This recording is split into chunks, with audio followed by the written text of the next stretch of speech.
더불어민주당 이재명 대표가 2023년 체포동의안 찬성표를 던진 비명계 의원들을 검찰과 일부 당원이 결탁한 결과라며 책임을 묻겠다고 주장했습니다. 비명계는 부관참시라며 반발했고 비명계 계파인 초일회는 인격모독이라고 비판했습니다. 이재명 대표는 유튜브에서 당내 압박과 검찰 영장 시점이 맞물렸다고 밝히며 민주적 정당을 위해 책임을 물어야 한다라고 밝혔습니다. 논란이 확산되자 이재명 대표는 지난 일이라며 진화에 나섰는데요. 한편 이재명 대표는 대통령실 세종 이전 검토를 지시하며 윤석열 정부 흔적 지우기와 지역 균형 발전을 언급해 탄핵과 조기 대선을 염두에 두고 있는 것으로 보입니다. 도널드 트럼프 미국 대통령은 2기 첫 의회 연설에서 한국의 관세가 미국보다 4배 높다며 불공정하다고 비판했습니다.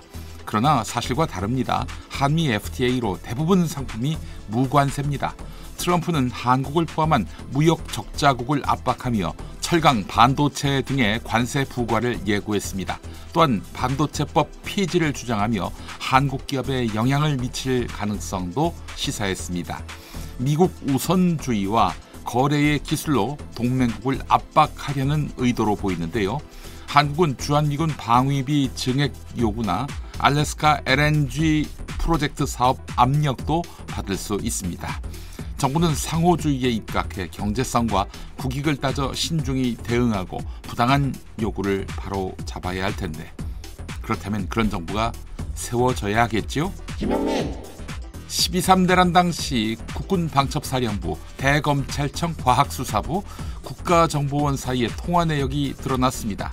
그동안 내란 국면에서 검찰은 아무 잘못이 없는 것처럼 비추어졌는데 검찰도 내란에 가담했음이 드러나고 있습니다. 민주당 조사단은 12월 4일 새벽 대검 선임과장, 방첩사 대령, 국정원 처장 간의 순차 통화 기록을 공개하며 비상기업 선포 후 수사기관 연루 의혹을 제기해왔습니다. 조사단은 검사 2명이 선관위에 출동했다는 제보와 방첩사 지시를 근거로 검찰 연루 가능성을 주장했는데요. 대검과 국정원은 사적 통화라며 공식 개입을 부인했습니다. 명태균 씨가 윤석열 부부와 2년 가까이 나눈 메시지가 나왔는데 2024년 1월 3일 명태균 씨와 강혜경 씨의 대화 내용이 공개됐습니다. 이들은 윤석열과 김건희와의 문자 메시지를 주고받았는데 특히 포렌식 자료와 관련된 대화도 나눈 것으로 드러나 이들이 이때부터 수사에 대비하고 있음을 드러냈습니다.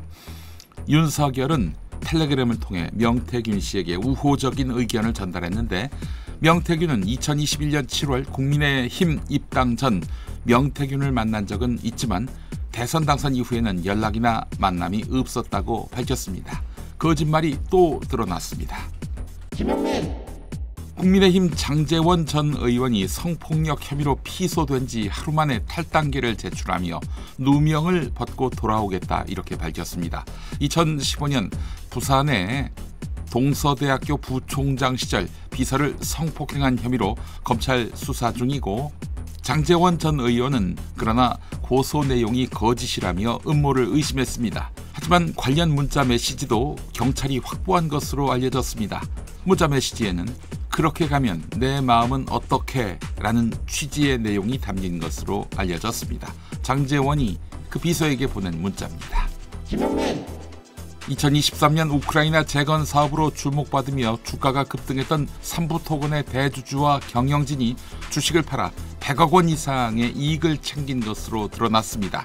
이복현 금융감독원장은 이를 중대한 사건으로 보고 있는데 주가 조작 여부는 단정짓기 어렵다 이렇게 밝혔습니다. 검사 출신이 주가 조작 여부를 감별하지 못한다. 믿을 수 있을까요? 상대가 김건희라서 그런 것 아닐까요? 김건희와 연루된 인물인 이종호 전 대표가 사전에 정부 움직임을 알고 주식을 활용한 정황이 포착됐지요. 삼부토건 주가는 관련 이벤트 후 5배 급등했습니다. 금감원은 이상 거래를 인지했지만 본격 수사는 미루고 있어 정부 연루 의혹으로 조사를 지연시키려는 것 아니냐는 비판이 나옵니다. 정권이 바뀌어야 하겠죠.